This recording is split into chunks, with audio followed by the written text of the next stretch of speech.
नमस्कार मित्रांनो, पाठदुखी, कंबरदुखी, पाठीमध्ये अडकलेल्या शिरा, तसंच कमरेमध्ये अडकलेल्या शिरा, तसंच सायटिकाचा आजार आपणाला घरी खुर्ची आणि टेबलचा वापर करून कशा पद्धतीनं आपला हा आजार कमी करता येईल किंवा योगाचा अभ्यास करून आपल्या योगाचा अभ्यास करून तुम्हाला कसं तुम्हाला बरं वाटतं याच्याबद्दलचा व्हिडिओ मी आज तुम्हाला देतोय।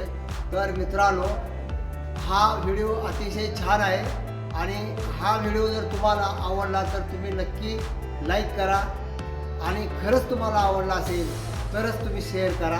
तर मित्रांनो, लगेच सुरुवात करतो, कुठेही वेळ न घालवता। मित्रांनो, स्टार्ट करतो।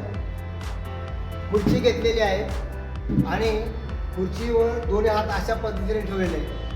एक पाय घेतो आणि पाठीमागे टाकून देतो। 1 2 3 4 5 6 7 8 9 10। एका पायाने 10 वेळा केलेलं आहे। आता दुसऱ्या पायाने तसंच पाहून घ्या।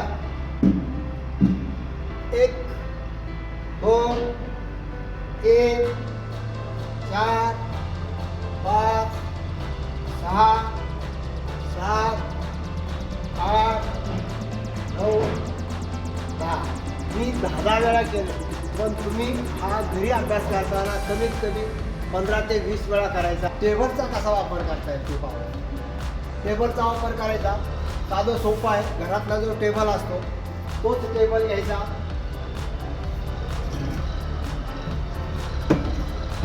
घरातला टेबल आहे तोच टेबल घ्यायचा आणि त्या टेबलावर दोन्ही हात अशा पद्धतीने ठेवायचे। बोट आतल्या साईडला आणि आपल्या पंजावर किंवा हातावर असा भार द्यायचा आहे आणि आपलं शरीर हाताने उचलायचं आहे। हाताने अशा पद्धतीने उचलायचं आहे।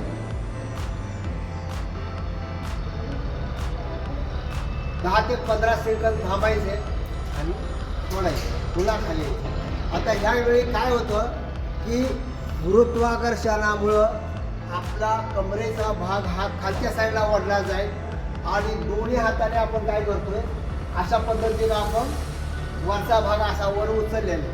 ह्या वर उचलल्यामुळं आपला वरचा भाग वरच्या साईडला राहतो, खालचा भाग खालच्या साईडला गेला। ह्याच्यामुळं काय होतं की मणक्यामध्ये जी असणारी गॅप भरून यायला हा अभ्यास उपयोगात पडतो। तसंच आपल्या मणक्यामध्ये, पाठीच्या मणक्यामध्ये असणाऱ्या अडकलेल्या शिरा ह्या रिकाम्या व्हायला मदत होते। तरी मित्रांनो, पुन्हा एकदा पहा, साधा सोपा आणि सरळ अभ्यास आहे आणि हा अभ्यास करा।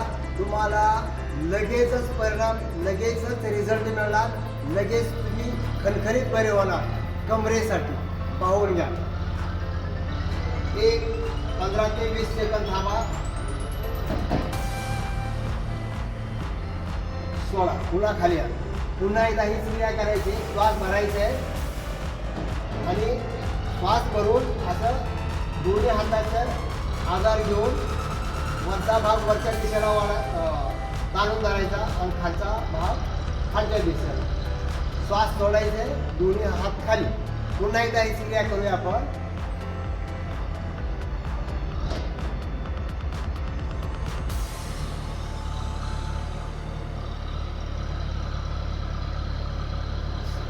पुन्हा एकदा पहा।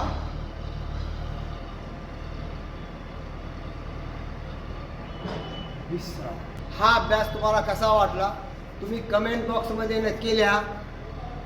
योगी बना, निरोगी बना, उपयोगी बना। शेवटपर्यंत पाहिल्याबद्दल धन्यवाद।